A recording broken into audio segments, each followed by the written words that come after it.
కొంచెం దానికి దారి మాది పోతుంది. వచ్చి 2వ అధ్యాయము 2 నుంచి 4 వచనాలు నుండి కొత్త నిబంధన అపోస్తలుడైన పౌలు కొరింథీయులకు రాసిన 2 నుంచి 4 వచ్చింది.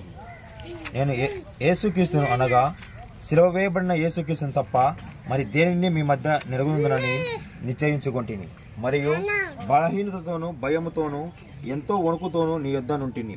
మీ విశ్వాసము మనుషుల జ్ఞానమును ఆధారం చేసుకొనక దేవుని శక్తిని ఆధారం చేసుకొని ఉండవలనని నేను మాట్లాడిన సువార్త ప్రకటించినాను. జ్ఞానయుక్తమైన తీయని మాటను వినియోగింపగా పరిశుద్ధాత్మయు దేవుని శక్తియు కనపరచు దృష్టాంతంలోనే వినియోగించింది. ప్రభునందు ప్రేమైనటువంటి దేవుని బిడలారా, మరి పౌలు యొక్క 2వ మాటలను మనం చూస్తూ ఉన్నాం. మరి నేను సిలువ వేయబడిన క్రీస్తును ప్రకటిస్తున్నాను అని చెబుతూ దానితో పాటు ఆయన ఎట్లా ప్రకటిస్తూ ఉన్నాడు అని అంటే, బలహీనతతోనూ భయముతోనూ ఎంతో వణుకుతోనూ మీ యొద్ద నుంటిని. ప్రభునందు ప్రేమైనటువంటి దేవుని బిడలారా, మరి దేవుని చెంత మనం ఎలాగుండాలి అంటే భయముతో వణుకుతో ప్రభు యొక్క మార్గములలో మనము నడవగలిగేటటువంటి వారముగా ఉండాలి. మన బలహీనతను బలముగా దయచేయగలిగినటువంటి వాడు దేవుడు. మన యొక్క వణుకును ఆశీర్వాదకరంగా నిలవబెట్టగలిగినటువంటి వాడు దేవుడు.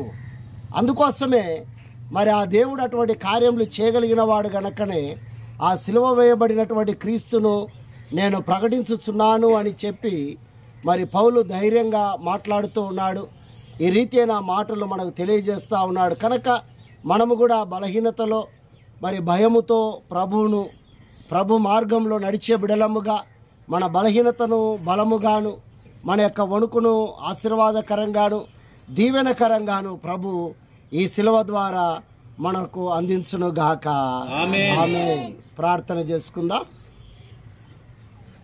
సకల ఆశీర్వాదాలకు కారణభూతుడైన మా గొప్ప దేవ, మహోన్నతుడా, మహోపకారి ప్రభువ, మరి యొక్క చెంత ఈ పాతి పెట్టబడినటువంటి సిలువ చెంతకు మమ్మల్ని అందరినీ కూడా నడిపించినందుకై నీకు వందనాలు, స్తుతులు, స్తోత్రాలు చెల్లిస్తూ ఉన్నాం ప్రభువా.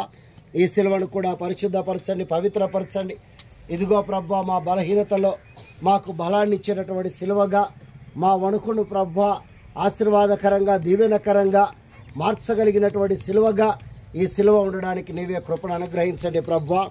ఈ సిలువలో మమ్మల్ని అందరినీ కూడా దీవించి మరి గొప్ప కార్యములను, ఆశీర్వాదకరమైన కార్యములను, దీవెనకరమైనటువంటి కార్యములుగా మలచగలిగేందుకు నీవే కృపను అనుగ్రహించండి.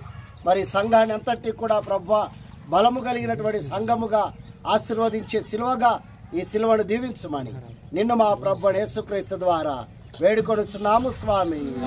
ఆమేన్. మన ప్రభువు యేసుక్రీస్తు కృప, తండ్రి అయిన దేవుని ప్రేమ, పరిశుద్ధాత్మ యొక్క సహవాసం ఈ సిలువకును ఇక్కడ చేరిన బిడ్డలందరికీ ఈ సంఘానికి సదాకాలము తోడైండును గాక. ఆమేన్.